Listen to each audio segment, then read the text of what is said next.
Good evening, everyone.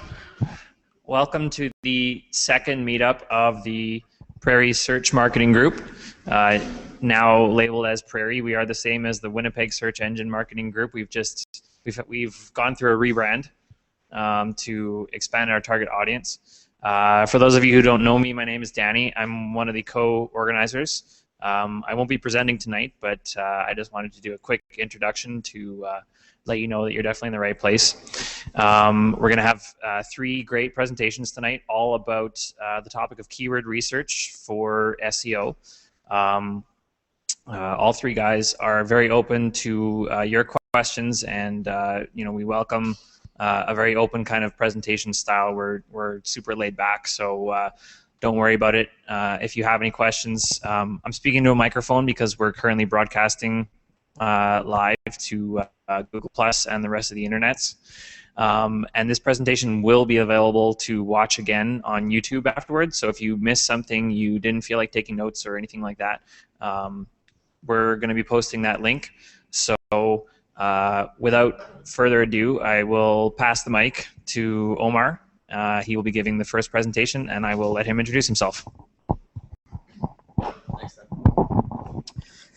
Hey everybody, my name is Omar Zulfi. I'm a music artist, I'm a music producer, but I'm also the head of search engine optimization for metric marketing here in Winnipeg, and I've been in that position for about a year and a half. I kind of stumbled onto SEO. I was doing marketing for a recording studio in the city, and I learned about SEO, and I just saw the crazy potential of SEO and organic search and things like that. So I kind of fell in love with it. Now I'm a total geek for SEO. Love it, study it, live it, do it all the time. So hit me up on Twitter at the Omar Zulfi or omarzulfi.com. My topic today is going to be kind of a sort of introductory basic tools and practices and a little bit of advanced sort of creative stuff on keyword research. Just kind of get an idea of who's all here. Is anybody here brand new to SEO, doesn't know anything about it, hasn't done anything related to it? No? Okay, that's good. Well, in case somebody watching on Google Plus is, what I'm going to do is kind of go into the importance, I guess, a little bit of keyword research when it comes to SEO.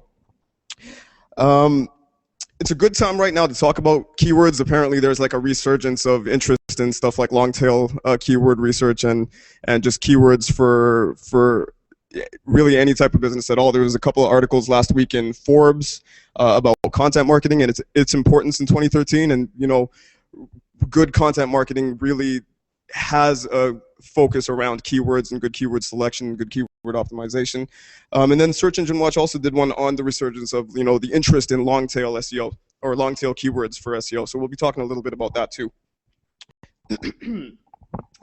When I talk about keyword research personally, I kind of want to talk about keyword research in a more broad sense, not just to find keywords that you can optimize for search or for organic search only, but really sort of more like niche research or industrial research, cultural research, instead of just sort of keyword research for SEO purposes.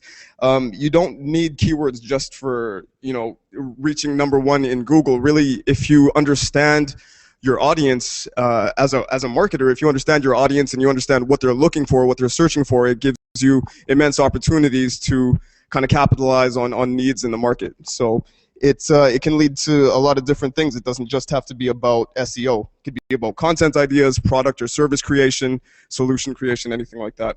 Opportunities are everywhere, and a lot of the times you need to really dig deep in keyword research because on the surface level, not everything that you might want to look for you're going to find on that surface level. It's really important to be thorough in your keyword research, but the problem with being thorough in keyword research is it can get really expensive, whether it's from a time or labor perspective or even from a budgetary or monetary perspective.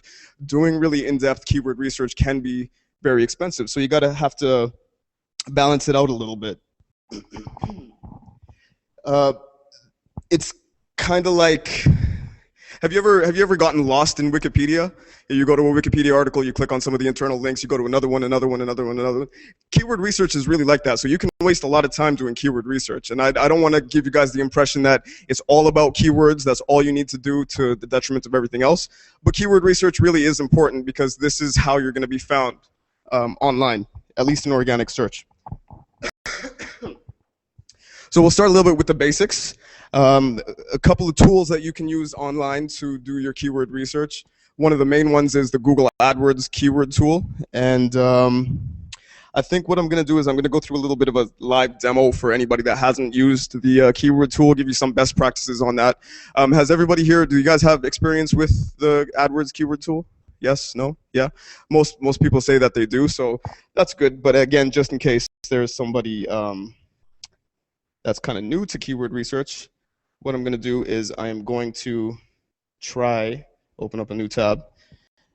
All you have to basically do is type in keyword tool into a Google search, and one of the first couple results is going to be what you're looking for. Is this computer? Yeah, it is. Okay. So it's taking a little while to load, but this first link right here is really what we need. So we'll just go to that, and you'll see an interface here that is mostly used for Google AdWords or pay-per-click advertising, but it can be good for, don't want to log in. It can be good for organic search as well. Internet's being a bit slow, so. Should I try tethering? Yeah. So, yeah, I believe we are on wireless.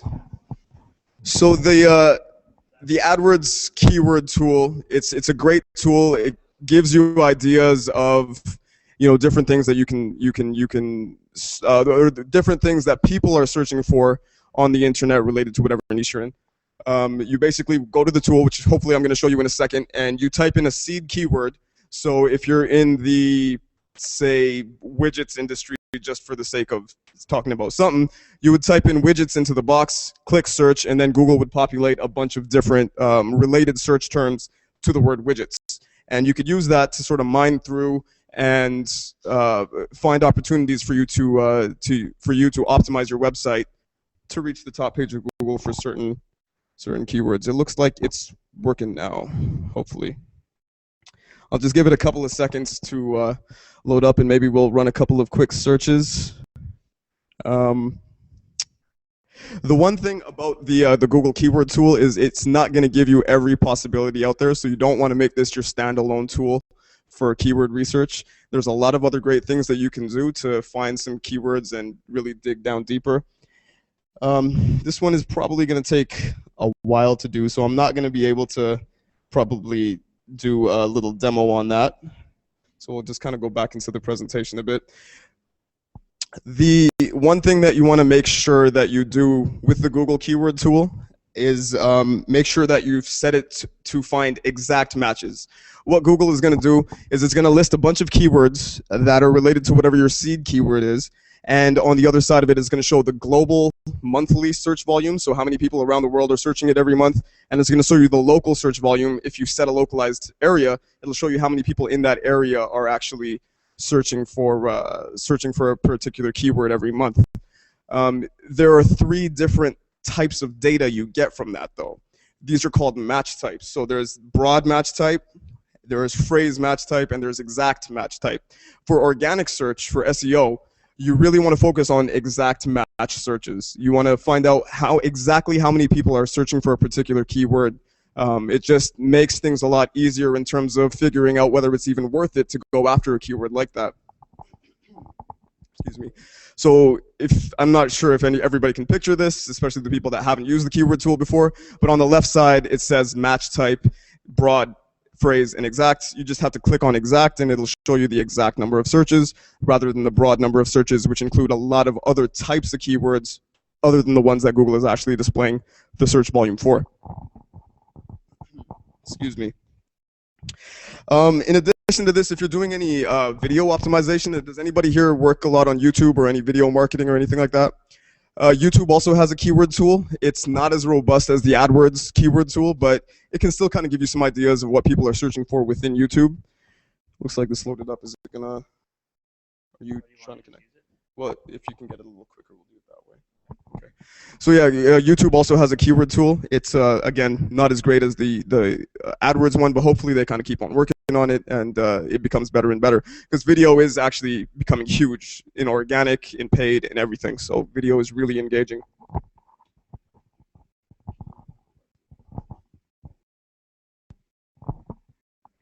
So unfortunately, I couldn't, really go through the AdWords keyword tool, but that's not the only tool that's available for you to find the different keywords that you want to optimize your site for. All of these tools up here, they do pretty much the same thing. They pull in data from different sources, usually the Google keyword tool. In the case of the Bing keyword research tool, they obviously pull it from Bing search data, but everything else usually pulls it from, usually pulls it from Google and gives you the information about Google and analyzes it in different ways. Most of these are paid search tools, but some of them you can access for free. All you got to do is go to Google, type in keyword research or keyword research tool, and you'll be able to find a ton of these. So something like Market Samurai is a really good tool. I've used that a couple of times. Keyword Spy I've never used personally, but I've heard good things. Tried out Word Tracker and WordStream. Those are mostly for longer tail types of keywords, which we'll talk about in a second. SEO Book is a good SEO blog. If you haven't checked that out, they have their own sort of paid keyword tool as well.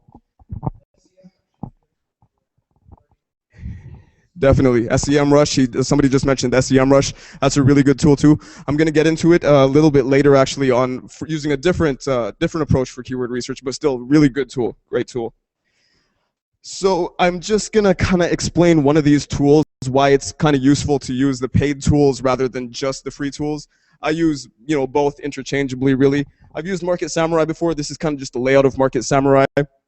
This is the keyword research screen. They've got a bunch of different modules here. This one particularly is keyword research. You put in a seed keyword, and you basically hit generate keywords. It'll generate a bunch of keywords, and then you can analyze these keywords on a bunch of different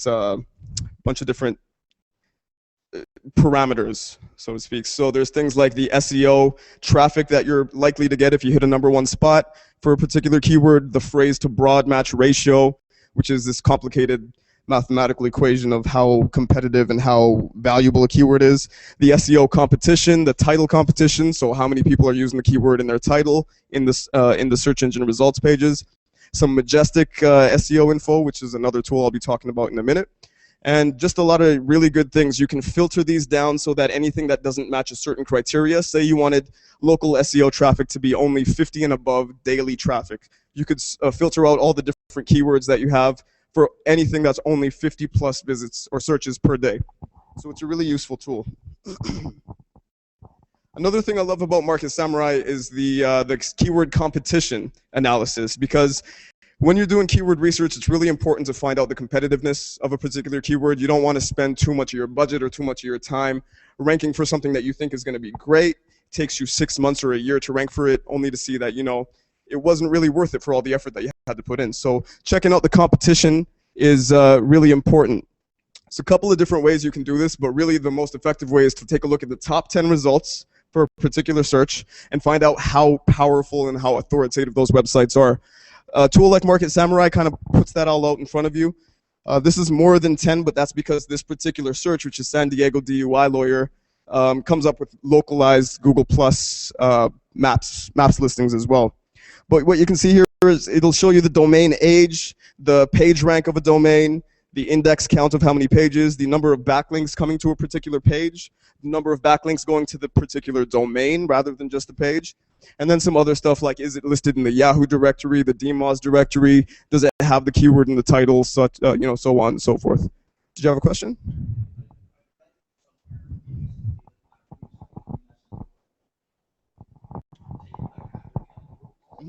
There's definitely an argument to that. A lot of people are saying that. Personally, I'm of the belief that links are still very, very important. And right now, in the way Google ranks web pages, I believe links are still very, very important.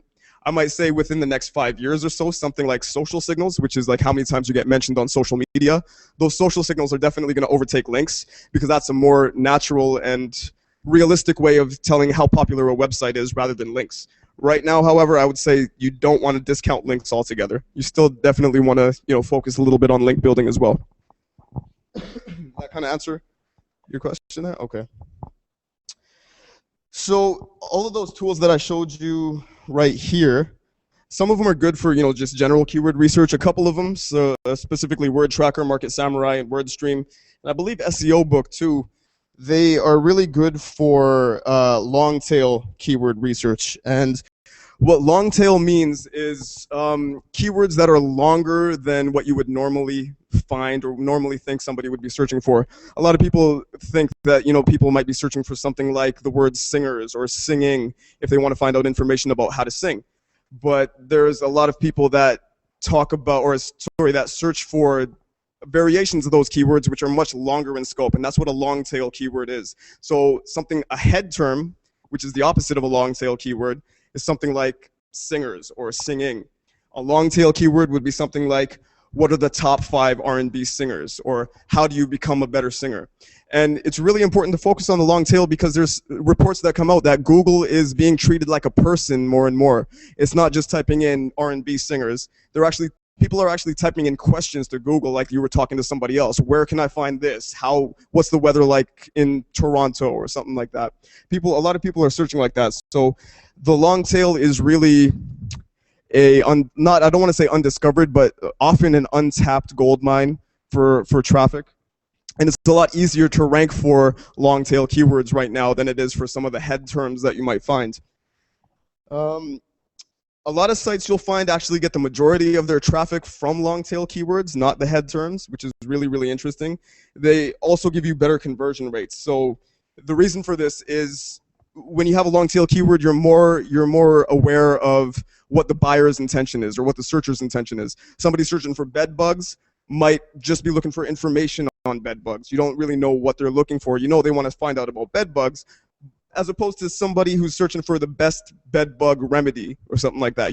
They've got a problem, they're searching for some solution, and you could offer them that solution. It's a much better conversion rate that way. I already talked a little bit about Google becoming a person and being asked, questions rather than just, generic terms that get thrown into the search. Some of these long tail tools, there's a lot of different long tail tools that you could use. HitTail, I've never tried myself, but I learned about it just a few days ago, actually. I might try it out. Ubersuggest is a great free tool you can use. It's ubersuggest.org. Great tool to find keywords that are more longer tail. Longtail Pro, I actually signed up for a little while ago. Haven't had a chance to play with it really, but I'm really interested in that. And there was another one called Keyword Researcher I'm not too familiar with, but it might be something that you want to check out. Also, I just want to mention the Google AdWords keyword tool. If you have a Google AdWords account and you sign in and then start searching from the Google AdWords keyword tool, it's going to pull up a lot more searches, and a lot more of them are going to be long tail than if you weren't signed in. So if you don't sign in, you might get 100 searches that you can find out about. If you are signed in, you can get upwards of 800 for a lot of different terms. So it's a good way to find some long tails as well. This is that tool Ubersuggest that I was talking about. It's a really good tool. All you got to do is sort of type in your seed keyword again. So in this case, it'd be jalapeno peppers. You want to choose where you want to scrape the data from. So it's either from the web, which is web search, image, which is image search, news, shopping, video, recipes, things like that. Just enter in the CAPTCHA and you hit suggest. And Ubersuggest is going to pull up a bunch of different things from something that's called Google Suggest. Has anybody here heard of Google Suggest? Yeah. Basically, Google Suggest, if you don't know, is when you are at the Google search page. Let's see if I can actually pull that one up. If you're at the Google search page, go to google.ca. And I can't connect to the internet, so I guess I'm not going to show you. If you go to the Google search page and you start typing in a keyword, it is actually going to show you some suggestions. That's why it's called Google Suggest. It'll show you some longer tail keywords that people are actually typing in. There's not usually a lot of search volume behind it. Sometimes it can be, but they are real terms and phrases that people are typing in. So Ubersuggest is going to, put in jalapeno peppers and a plus sign, or put in jalapeno peppers and an A right after the jalapeno peppers to see what Google suggests, and it's going to scrape all of that data, and it's going to pull it up for you right here. So you can see people are searching for jalapeno peppers and diabetes, jalapeno peppers and cream cheese, and metabolism and health benefits. Gives you a lot of different ideas for content, for products, solutions, services. It's a really great tool. I was actually hoping to do a little bit of a demo about sort of Google Suggest, because as good as Uber Suggest is as a tool, personally I like to take it a step further, and I like to do it manually with Google Suggest. So you basically go to google.ca. I wish I could pull it up for you guys.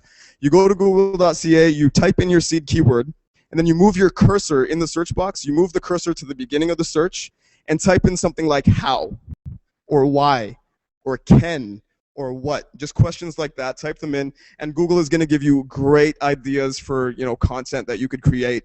A lot of different questions that people are asking about your seed keyword, and they're really not that competitive. So I would definitely suggest doing that manually as well. I talked a little bit about sort of thinking, digging deep with keywords, finding out different keywords and digging really deep, not just going on that surface level.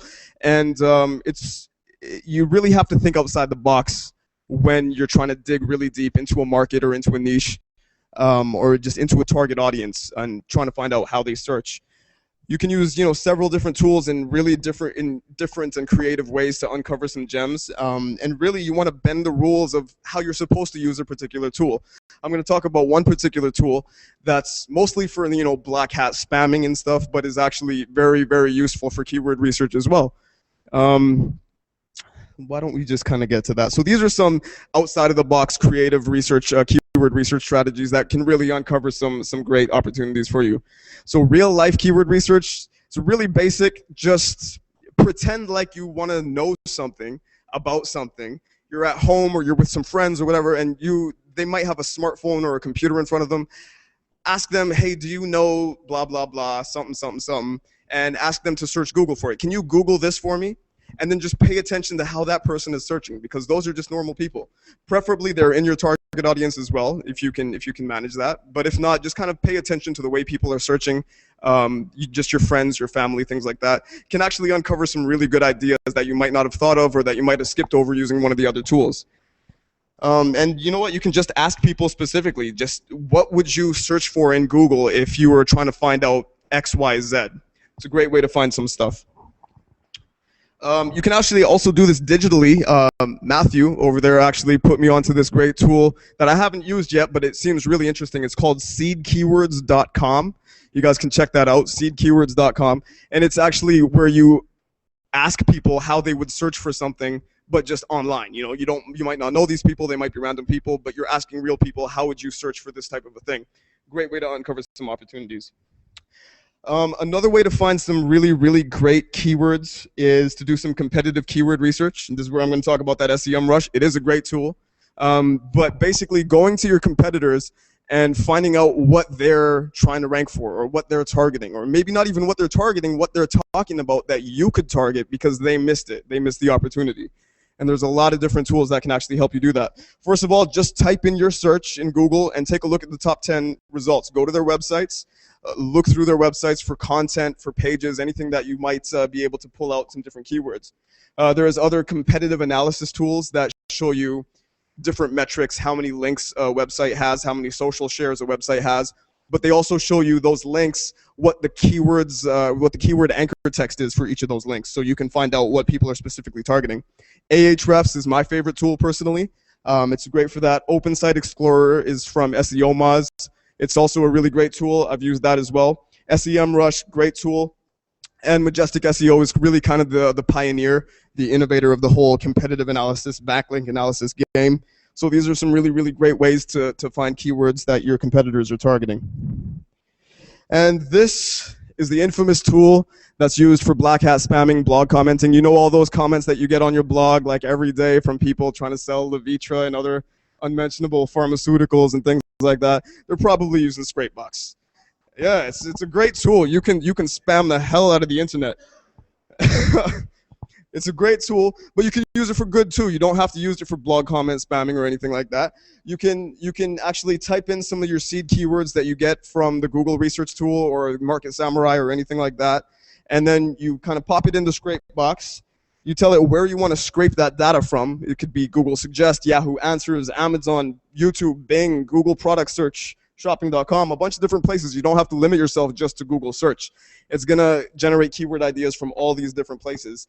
And it'll output all that stuff. You can remove duplicates that it finds, and you end up with hundreds, maybe thousands of keywords, great content ideas, great ideas for pages. It's a really good tool. It is kind of against Google's terms of service to scrape their data, but whatever, right? If it works, it works. Exactly. If it works, it works. And I mean, depending on your comfort level and how black hat you want to get, I mean, there's a lot of things that work, right? So I talked a little bit about, digging deeper, going like from surface level searches to really digging down and understanding your niche and understanding your target audience. When I talk about surface level keywords, I'm talking about, say you're in the car loan industry. What's one of the keywords that you're going to try to rank for? Car loans, right? That's just basic. It's off the top of your head. But then, you might do some keyword research and find, auto financing. That's a similar keyword that I might want to go for. Car financing, bad credit car loans, things like that. But you really don't want to stop there, because your audience has different interests that are still related to your product that they're searching for actively that might bring them to your site. It's the same type of traffic. The same type of traffic that wants a car loan is going to want something like, maybe information on credit repair. Who knows? Maybe they want some information on how to buy a car, or the best car stereos. So really kind of think outside the box of what your target audience is interested in. You got to start thinking like marketers rather than just SEOs. And this is not even just for keyword research. This is for SEO in general. You really got to start thinking like, real marketers when you're trying to target different things. You want to find out the attitudes, the interests, the opinions, the demographics of your target audience. You want to really dig down deep and target anything that's relevant to them, because that's just another opportunity for that same type of traffic that you're looking for to come to your site. So, I was talking about car loans, credit repair, how to buy a car, things like that. You want to dig even deeper. If you're a car loan provider in Winnipeg, Sunday Night Cruise Winnipeg, great keyword that a lot of your prospective targets might be searching for. So you really want to understand your audience and target them based on that. Some niche research tools that you can use. This is not really for keywords per se. But this is just to kind of get an idea of what people are searching for, what people are asking, what people want, really. Google Trends, which is, I think, trends.google.com or google.com/trends, one or the other, /trends. There you go. And you can go there and you can find out what's trending on Google, what people are, what's trending upwards, what people are searching more and more for. Yahoo Answers, Quora, these are question and answer sites where people ask questions, they get answered by the community. Great place to look for what people are searching for and really target that kind of stuff. So yeah, basically find out what's trending in your industry, find people that are asking questions, do research, dig down into it, but remember to balance it out, because you can get lost in keyword research. But it's not that hard. It is not that hard. That's supposed to be full screen, but I don't know what happened. You can do it. Keyword research is the start of any organic campaign. Take your time, do it right, and you'll uncover some great opportunities. My name was Omar Zulfi. Thank you very much for having me here. And if you guys have any questions, I'd love to answer them.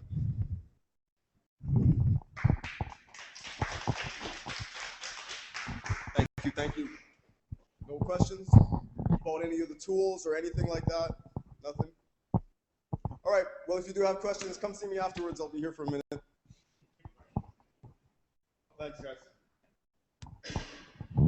All right, thanks, Omar. And just a reminder for anybody who's viewing from afar, Omar is also available on Twitter at the Omar Zulfi. So yeah, we'll make sure to share that. Next up, I believe we have Mr. Waltham, Lee Waltham. So I'm just going to let him get ready here.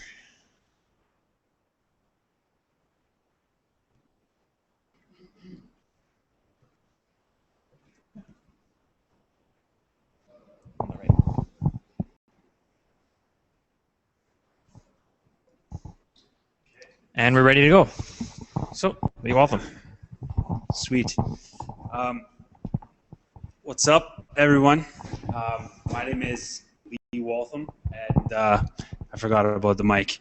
I am a search marketing strategist that is also currently employed with Metric Marketing, and all day long I get to help our clients come up with awesome search marketing strategies and implement search marketing to achieve their business goals. So what I'm going to be talking about, I've got about 15 minutes here, is a little step, probably a step further than where Omar left off, but it's basically using paid search or pay-per-click advertising to find viable SEO targets. Basically, the whole goal is to use paid to get actionable data before investing in long-term search engine optimization. So when we talk about sustainable and scalable search engine optimization, these days it's super expensive, right? It's not a cakewalk. It is definitely a 20-mile march. Everything you see there within this awesome word cloud takes either a lot of time or it takes a lot of money, and in most cases it takes both, right? So I'm talking everything from the real geeky, nerdy, technical stuff that guys like Matthew like to sink their teeth into, to this new era of search marketers bringing really good creative to the table. That all takes a lot, right? It isn't easy. So that being said, before you endeavor into a long-term search engine optimization campaign, you want to make sure that you're making smart investments, right? Just like before you buy stock or invest in the stock market, typically you would, look up the company, you do your due diligence in terms of, who's the board of directors, who's the leadership, company history, what type of environment they operate in. It's very much the same thing with search engine optimization. You're about to make a huge commitment in terms of money and time, so you want to be you want to make sure that you're basing those investments off of actionable data. So that is what my presentation is on. So when we talk about actionable data, personally, this is the type of data that I am looking for. I am looking for conversion data. I want to know if the keywords that I'm about to invest in long term have conversion potential. User behavior is really important. You want to know how traffic to your site is going to interact with your site, how the users are going to behave. Same thing with user intent. The information I would be reluctant to base a long-term decision on would be things like keyword popularity, keyword volume, or the infamous "because your client said so." We've all had those clients that say, "I want this #1 position for this particular keyword." So that is really the whole purpose of this talk, is making sure that the decision to invest in long-term SEO is made on actionable data, and how we can use paid search as a great resource to be able to uncover that actionable data. So when we talk about this this data, it's often a challenge to get actionable data without paid research. So this is actually something that could be expanded upon quite a bit in terms of the challenges. I've basically highlighted two areas, or two really popular tools, and some of the challenges I have with getting actionable data from these tools. So I'm going to jump into that. This is where I throw the AdWords tool under the bus. But challenge #1 is with the infamous Google AdWords keyword research tool. So for me, when you talk about keyword research amongst search marketers, this is quite often the starting point, right? This is, you have 10 search marketers, you tell them to go do some keyword research, 8 out of 10 of those people will be within minutes logged in typing away on this tool. My main beef with this tool, and Omar sort of went into explaining you know, a little bit more in depth about this tool, but my main beef is that the information is not accurate. From the searches that it brings up to the actual data that it shows in terms of search volume is really high level. It's not incredibly accurate. And you know, especially like if you know, do like an exact match or a broad match, those volumes shift quite a bit. So second beef of mine is that the data is limited. So what I often see is SEO people, this tool is like the end-all be-all for them when it comes to keyword research. This is pretty much it for them, and that's unfortunate because and often what you see is actually them using this tool as their only keyword suggestion tool. But like Omar mentioned, you know, the Google AdWords keyword tool doesn't actually suggest all of your possibilities. So what I would recommend is not using this tool as your keyword suggestion tool. I don't really use this tool that much, only to check for volume. But some of those other tools that Omar was talking about, those are the tools that you want to use to actually come up with a list of seed keywords before, you know, ever entering anything into this particular tool, the Google AdWords keyword tool.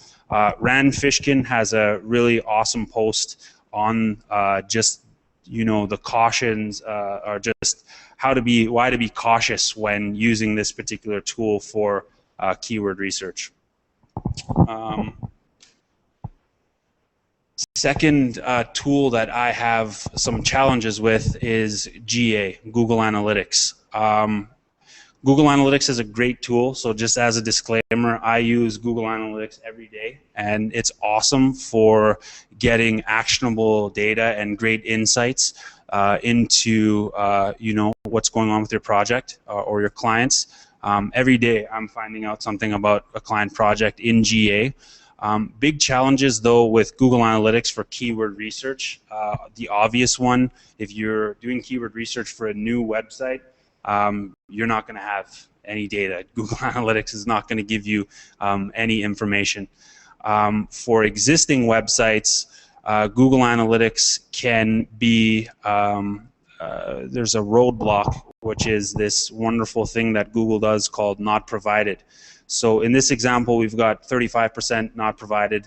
I think SEO Moz is like 90% not provided, which is absolutely insane.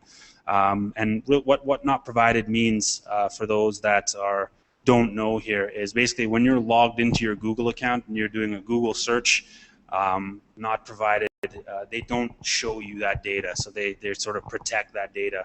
And you can imagine that if you're trying to find keyword opportunities within Google Analytics for an existing website and you have 90% not provided, there's a ton of opportunities there that you won't be able to get access to. So that is beef number 2 with Google Analytics. And just a quick shout out to some other web analytic options. I've got 4 here. I've tried 2 of these, Clicky and Crazy Egg. I don't know if anyone else in the room has tried or experienced other analytics tools. If you have, I'd love to connect with you afterwards and just get some of your insight and feedback. But there is other options out there. Google Analytics isn't the only options. Myself, I tend to always go back to Google Analytics, just familiar with it. So at the end of the day, I guess it's important. I guess what it all comes down to is you can get as much insight and as much data as you want on keyword popularity and keyword volumes, but it's all, at the end of the day, irrelevant if it doesn't convert, right? So volume and popularity don't really matter if at the end of the day your website won't convert. So this is an example here of a client that you know, spent a year with another vendor working to get their traffic up. They've got great traffic, but you can see that the engagement on the site is very low. Time on site is low. Bounce rate is ridiculously high, and people just aren't converting. So this would be the type of scenario that you'd want to avoid, and why you would want to use paid to gather as much actionable data as possible before taking that leap of faith. So next I'm going to talk about tips for once you launch your PPC campaign because of time. One thing I just wanted to point out is there's a whole process before you actually launch your PPC campaigns that I could talk about for hours. These are the three most important pieces. I think getting a solid seed keyword list is really important to start before you launch a test campaign. Using strategies like Omar talked about and some of those tools. Everyone's sort of got their own strategies, but we could really expand upon that. Determining a seed budget is really important. How much are you willing to spend on a particular test when you roll that out? So I use a couple different tools, an Excel calculator, which I'm willing to share with you guys afterwards to sort of determine budget and gives you some solid insights. And then you want to have your starter content. So there's different strategies there in terms of how to be agile and quickly come up with content to use for a test, right? You don't want to necessarily invest extensively time or resources into putting together content for a test campaign. So I'm going to jump in here to my tips. So good segue into content. Tip number one is to, when you launch your paid campaign to get this actionable data, you want to make sure that you're testing with the right landing pages, that you base your return on investment calculations off of circumstances that most closely resemble natural search behavior. So this is pretty straightforward. If your objective is to have somebody go to a piece of content and read through all of that content, you don't want to send them to a highly optimized, streamlined landing page. If your goal is to have someone download a white paper, make sure that you set that up so that that's your landing page from your paid. A lot of people think automatically paid search need to have a landing page, but your data is not going to be too actionable if that desired action isn't similar. So make sure that you test the right landing pages. While we're on testing, tip number two is user testing tools. I can't express how much of a fan I am of tools like this. User testing tools on your landing pages to gather more user behavior data is, I think, really important. This is probably dependent on your actual test budget in terms of how much you want to invest in other softwares. What we've got here is a heat map from ClickTail and then just a demo of usertesting.com. Those are the two tools that I use quite extensively for this, and great feedback. So you're able to tell how people are actually navigating on your landing page or on your content. And usertesting.com is great because what it does is there's actually a live person on a webcam that's sort of doing like a screen capture of a session on your website. So they'll actually talk through as they navigate your website. So you'll get a lot of really good feedback. And in the testing phase, that's huge, right? If you can uncover some type of flaw or something in your landing page or your landing content. Tip number three is don't forget the match type. So this is pretty important because you can uncover a lot more opportunities. In Google AdWords, there's different sort of match type. Omar touched on it a little bit. But here again, I would say that this is probably really dependent on your budget. If you've sort of got a tight budget or you've got a really tight set of seed keywords, and they're sort of the short tail keywords, and you know those are the keywords that you want to test for, then I would put that on. I would set this to exact match.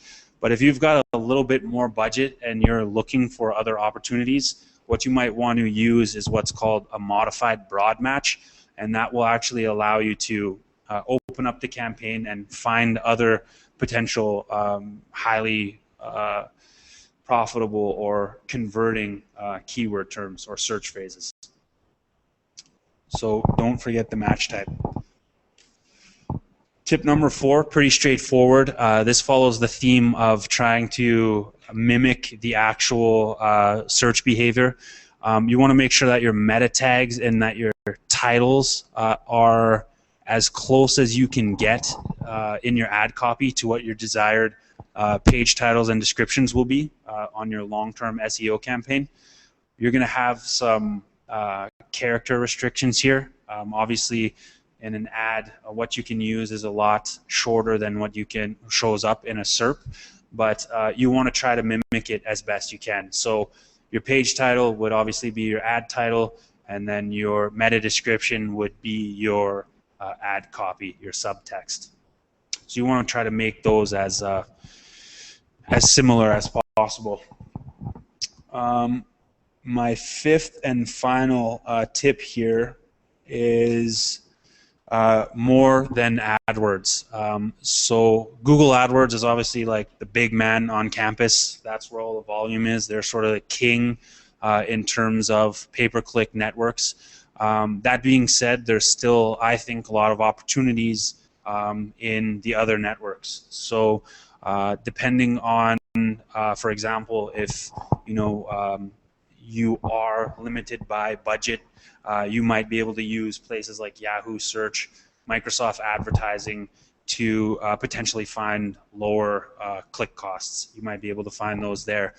If you're testing for a specific demographic that maybe uses Microsoft or uses Bing, as a search engine, and you've researched that, then perhaps you want to display ads through Microsoft Advertising.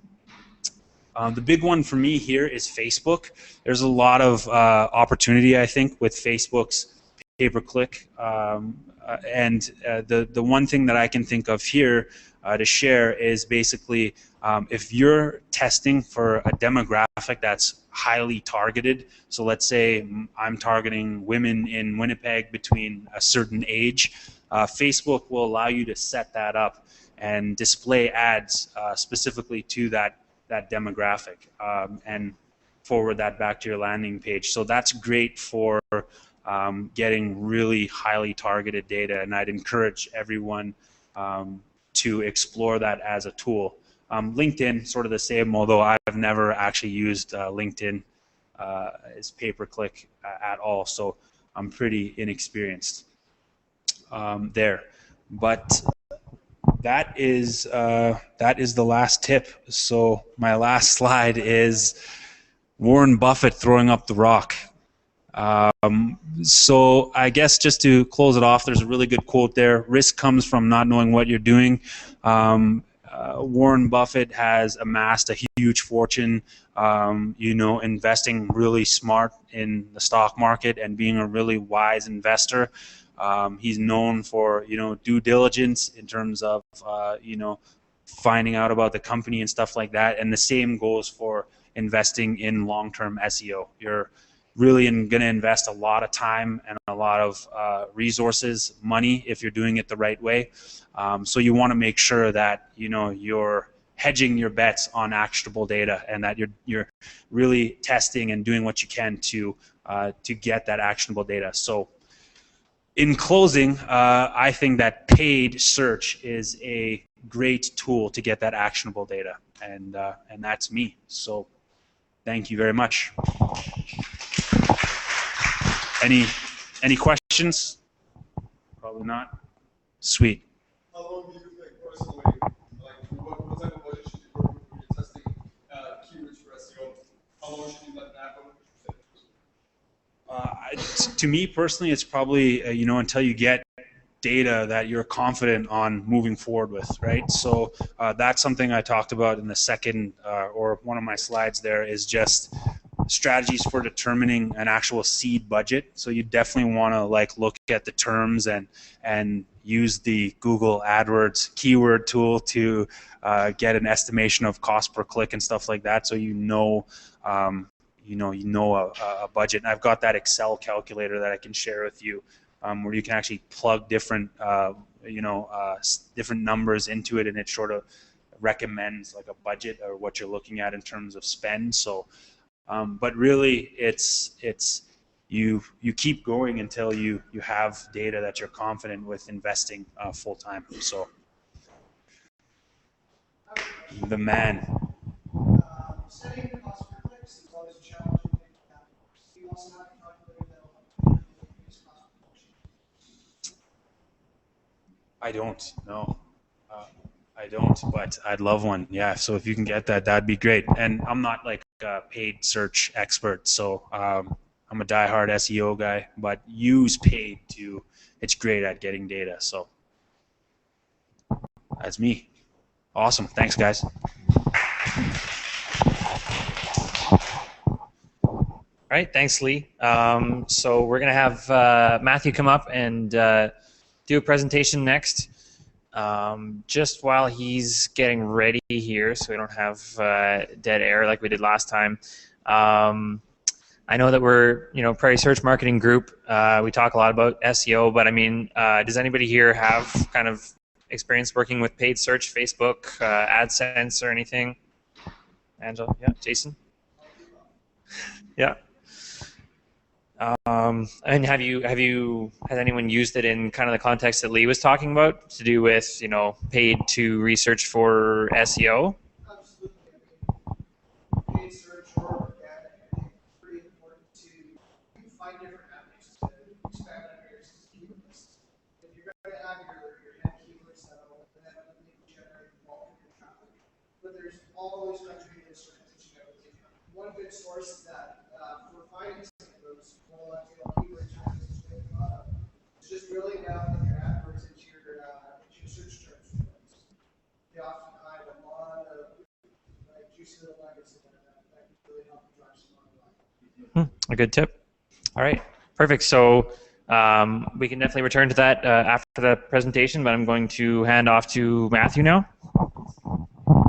Thank you very much, Danny. Okay, so I'll take a seat here and get cozy. This is a rock band microphone. I feel like I should have a drum set, but it totally works. For anyone who's doing low-cost Google Plus Hangouts, this is the way to go. But my name is Matthew Shepard. I am the owner-operator consultant at Dynamic Internet Marketing, based here in Winnipeg. And I'm one of the co-organizers of the group here, which is great. I'm really excited to see all these search marketers coming out here. But as some of the guys may have mentioned, I'm really into the tech SEO analytics side of things. Do a little paid search, do a lot of different things, but what really turns my crank is technical SEO and analytics. So today I'm going to talk about Google Analytics specifically, and webmaster tools, and mining that data for your keyword research. So not necessarily a great thing for brand new websites, but for those of you that have been out there for a little while, there's some great data already being collected if you've got Google Analytics set up, and you should do, or some analytics package, and or webmaster tools, Bing webmaster tools. These are all collecting good data for you. So there's a great starting point here from Kaiser the Sage, Jason Cedre. Sorry, I don't know how to pronounce his name properly, but there's a link up there, and he did a great blog post that a lot of the big names picked up on. How I increased my blog search traffic by 44% in under a month. And basically, it's a great simple technique that I'm going to kind of brush over and add to a little bit, but definitely have a read of that blog post.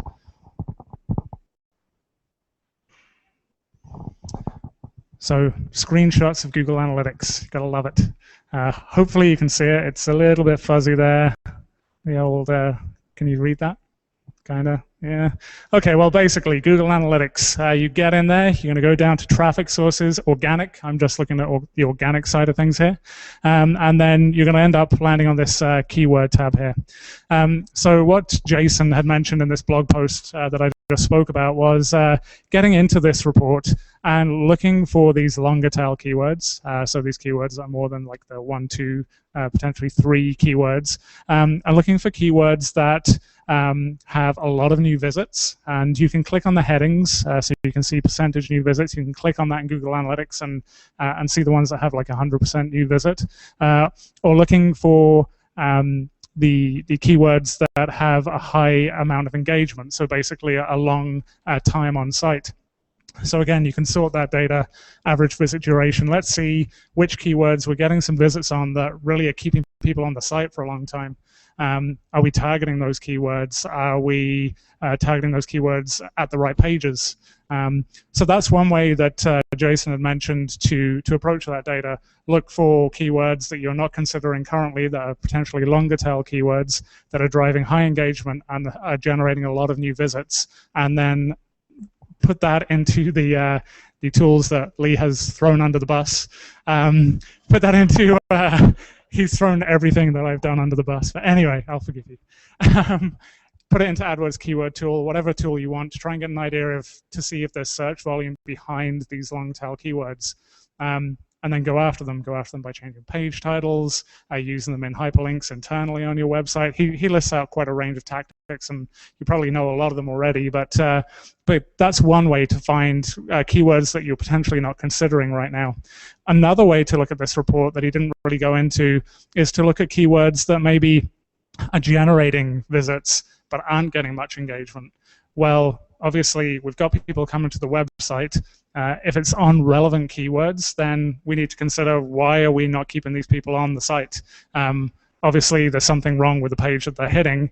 That's a keyword opportunity right there. We can drive more people to that keyword if we can keep them on site and we can get them actually doing the things we want to do, converting or staying on the site or signing up for emails. So you might not be able to see it very well there, but this is an example site that I manage. And this one, number 2 here, is visa help for PEBC exam and studentship. 120 visits. Getting average duration of visit of about 10 seconds. Well, that turns out that's happening because it's going to the homepage that doesn't really talk about that at all. It maybe did once because it links to a forum post that talks about it. So now I know I'm getting 120 visits in a month. I potentially can get more traffic on that keyword. Can I now start trying to drive the focus onto another internal page? Shall I create content around that, or try and get some links pointing to the page that specifically talks about that, keeping people on site and getting them to do the things that I want them to do? So it's not just about looking for keywords that have potential to go somewhere, but also look at the keywords you're getting traffic for right now and trying to keep people on site and taking the actions that you want them to take.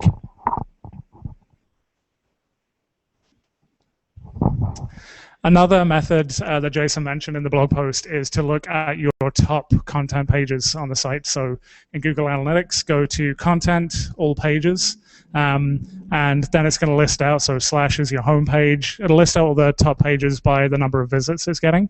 And from there, you can click on each of those pages and get to a page like this that will list out the page and the keyword. You'll see secondary dimension there, very fuzzy, has keyword. So now we start to get there's not many here, but potentially you'll get keywords 3 words and upwards, and we'll show you what keywords are driving traffic to that page right now. Again, look for keywords that's getting a high number of visits but not high engagement or not high conversions.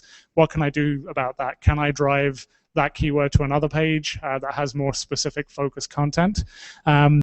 Or is it that really that's not relevant and I just have to rework this page entirely to get more visits from really focused keywords?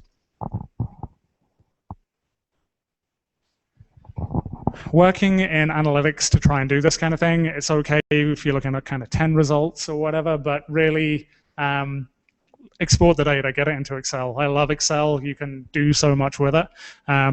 And once you export that data into Excel, then potentially you're now working on thousands of keywords. You can do all that sorting. Show me the most visits, then the next level sort it by the highest engagement time, the next level sort it by bounce rate. So you can just sort the data in a much more efficient way, and you can get a little fancier with Excel, and I'll touch on that in a little while. But outside of analytics, what if you want more keywords? Well, that's where you can start going into Webmaster Tools. That does give you potentially more keywords. You won't necessarily find that analytics and Webmaster Tools will always match up in the keywords that they're presenting to you for a month for various reasons. Usually I find analytics kind of has more, but Webmaster Tools kind of gives you more data in relation to those. So just looking at this data on its own, this is another keyword research tool because it's showing you what keywords you're getting impressions for in the search engine, well, in Google. So say you're getting like thousands of impressions, but very few clicks. Well, it could be that, basically you're ranking low on the page. Maybe you're like 4 or 5 pages down. Well, you can take a look at that by average position for the month. That'll give you a clue. If your average position, 40 or something like that, you're way down the ranks. You'd expect, first of all, not to get many impressions, but second of all, not necessarily to get many clicks. But if you're getting a lot of impressions and you have a decent average position, then you might want to say, well, this is a keyword that's relevant to me. I'm getting a lot of impressions. I'm getting really bad click-through. What's going on here? So start taking a look at your page titles and your meta descriptions. Meta description is kind of a call to action in the SERPs as to what people can expect to see when they get to the page. And also you can put direct calls to action in there. Call today, buy now, come for a free trial. So if you find that you're getting a lot of impressions, and not many click-throughs, well, that's a keyword that you need to do a better job of relaying in the SERPs, and potentially you need to work on other factors too.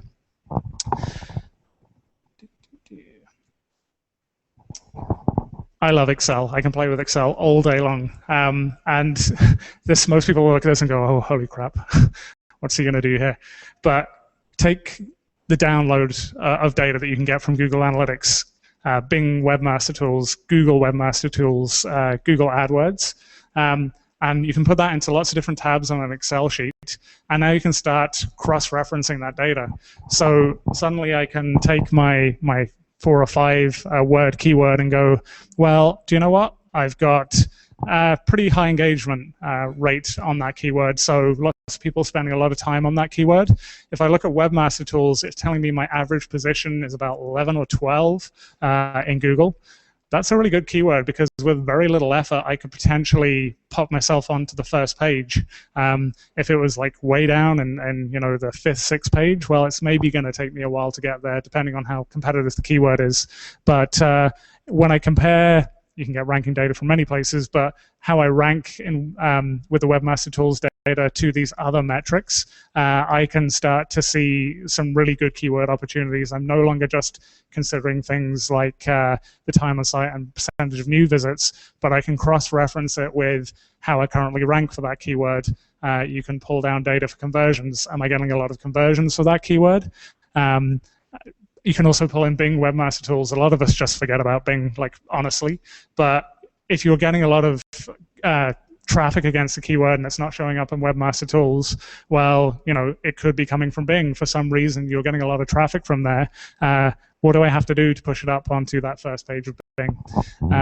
So this is a formula to look into. This is one way of doing it. It's not a very sleek method, but a formula called VLOOKUP. Basically, I can say VLOOKUP, lookup value will be the keyword from my Google Analytics data, the range of cells to look in, so it can either be on the same sheet or another sheet, and just kind of go VLOOKUP, A1 is my keyword, drag over the range of where all the other Webmaster Tools data is, and then the column, the column of data that I want to pull in from that sheet. So say in my Webmaster Tools sheet, column 2 is my impressions data, column 3 is my average click-through rate, column 4 is my average position. So then I can plug this into my spreadsheet with my analytics data, and start bringing in all this other data that supports what I think might be a good keyword and gives you some really good information. The exact match, true or false, is just saying, does it have to be exactly this or the first thing that I find that is close? A better method of doing this would be pivot tables, and I'm not really going to get into that.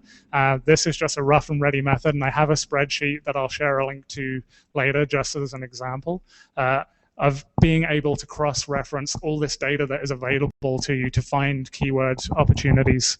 And so VLOOKUP is just a quick and dirty way of doing that.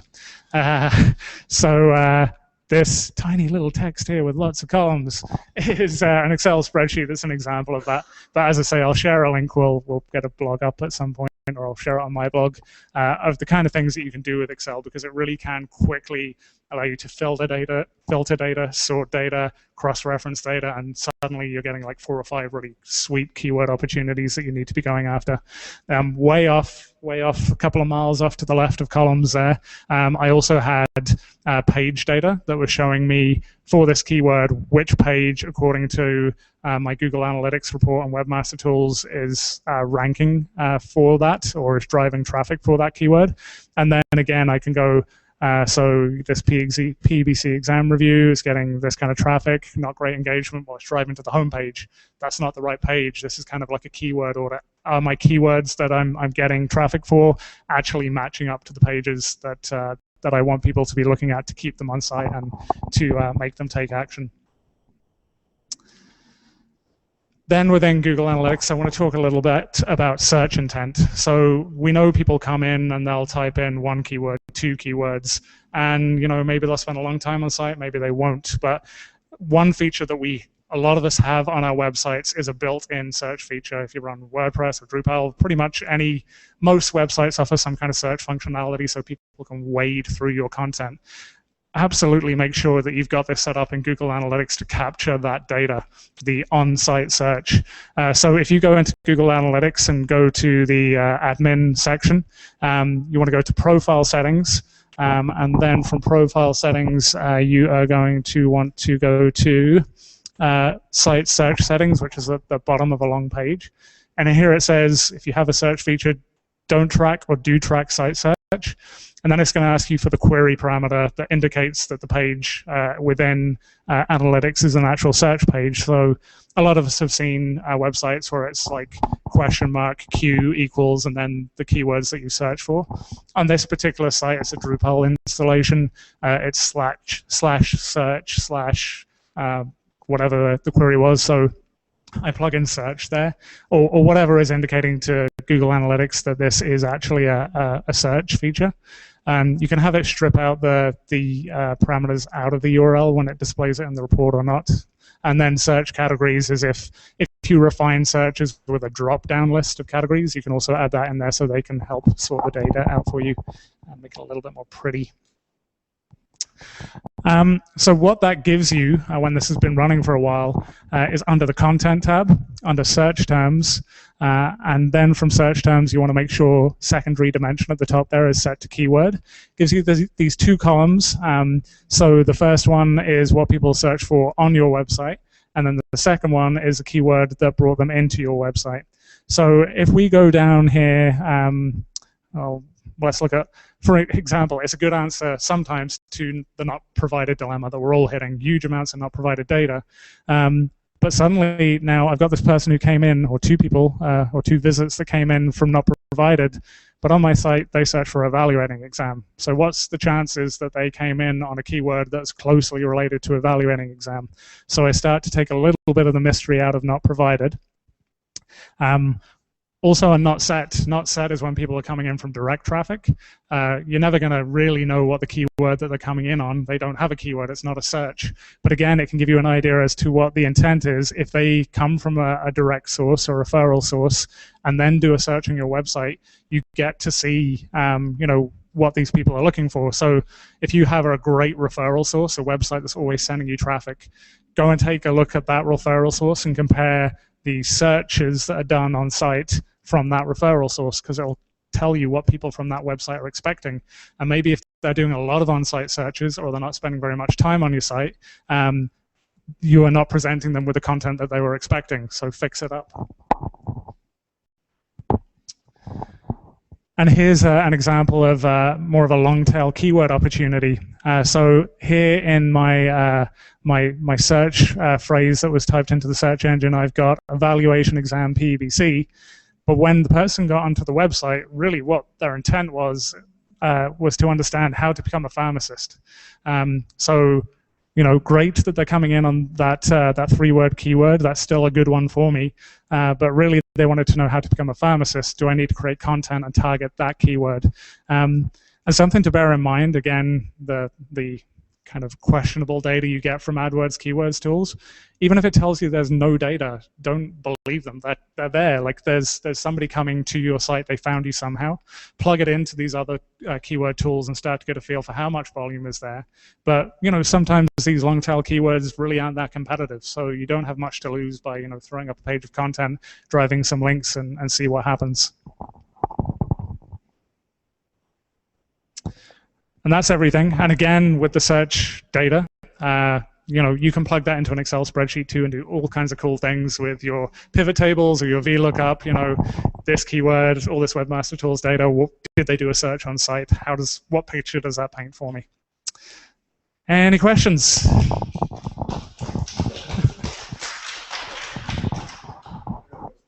Yep. With tracking your site search, do you have any suggestions on what types of sites you would want to track site search? Like, is it mostly e-commerce marketing sites, blogs? Do you have a blog? Yeah. Does it make sense to have site search? Yeah. Every website, every single website. Why not? It's free data. It's like, how much do you go out and pay companies to, you know, give you data on searcher's intent or demographic or, you know, what they're all about to paint that picture that, you know, analytics data doesn't usually. But this is somebody coming in on a keyword and then giving you refinements of what they were looking for.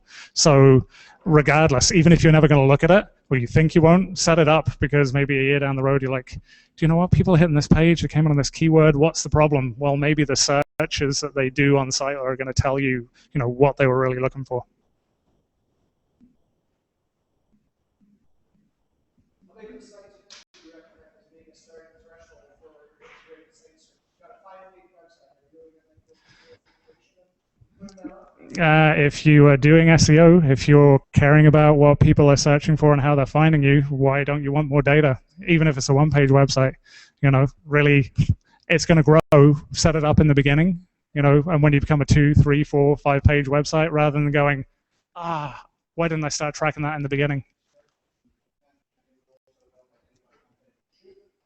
Exactly, yeah. Again, it's that searcher's intent. You know, we all do it. We don't necessarily search exactly for what we were looking for in the first place, so we're pretty lazy. We type in one keyword, we don't get there, maybe a couple. But when we hit the site and we don't find what we're expecting, then we tend to go into their own search engine if it's prominent and say, this is what I'm looking for, give that to me. And it does tell you the kind of content that, you know, if it's happening a lot, the kind of content that you should be going after. Great. Well, thanks very much, everybody, and thanks everybody on YouTube who will watch this afterwards. And for infinity,